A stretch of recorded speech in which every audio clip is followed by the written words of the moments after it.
DA নিয়ে আবারও খুব গুরুত্বপূর্ণ আপডেট। তো ভিডিওটি ১ সেকেন্ডের জন্য স্কিপ করবেন না, পুরোটা দেখবেন। আর আপনি যদি আমাদের চ্যানেলের নতুন দর্শক হয়ে থাকেন এবং চ্যানেলকে সাবস্ক্রাইব না করে থাকেন, তো অবশ্যই চ্যানেলকে সাবস্ক্রাইব করবেন এবং আমাদের পাশে থাকবেন। তো ভিডিওটি শুরু করা যাক। এবার বাড়বে রাজ্য সরকারি কর্মীদের বেতন। সুপ্রিম কোর্টের শুনানির পরে বেতন বাড়াবেন মমতা। এবার বাড়বেই রাজ্য সরকারি কর্মীদের বেতন। সুপ্রিম কোর্টের শুনানির পরে বেতন বাড়াবেন মমতা। ডিএ মামলা চলছে সুপ্রিম কোর্টে। আগামী ২৫শে মার্চ রয়েছে শুনানি। এর মধ্যেই ৪% ডিএ বাড়িয়েছে রাজ্য সরকার।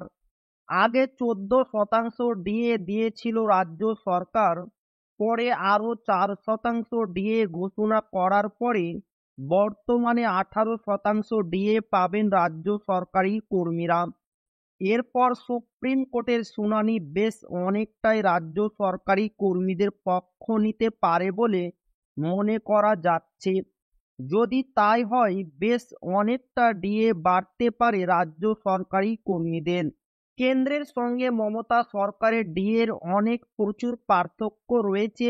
এবার সেই পার্থক্য মিটে যেতে পারে বলে আশা করা যাচ্ছে। সবটাই নির্ভর করছে সুপ্রিম কোর্টের শুনানির উপরে।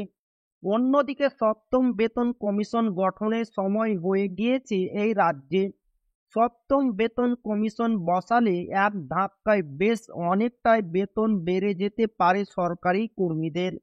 রাজ্যে শেষ বেতন কমিশন গঠন হয়েছিল ২০১৫ সালে। সেই মতো প্রায় ১০ বছর পরে ২০২৫-এ বেতন কমিশন গঠন করা উচিত। কিন্তু এখনো পর্যন্ত বেতন কমিশন নিয়ে কোনো ঘোষণা করেনি রাজ্য সরকার। তবে সুপ্রিম কোর্টের ঘোষণার ওপরেই অনেকটা নির্ভর করে রয়েছে রাজ্য সরকারি কর্মীরা। সামনেই ভোট, তার আগে সরকারি কর্মীদের মুখে হাসি ফোটাতে পারেন মমতা বন্দ্যোপাধ্যায়। সব মিলিয়ে বেতন কিছুটা বাড়বে বলে আশা রাখছেন সরকারি কর্মীরা। তো এই ছিল ডিএ নিয়ে খুব গুরুত্বপূর্ণ আপডেট যা আপনাদের মাঝে শেয়ার করলাম। তো ভিডিওটি ভালো লাগলে অবশ্যই আপনার বন্ধুদের শেয়ার করবেন, যাতে তাদেরও উপকার হয়।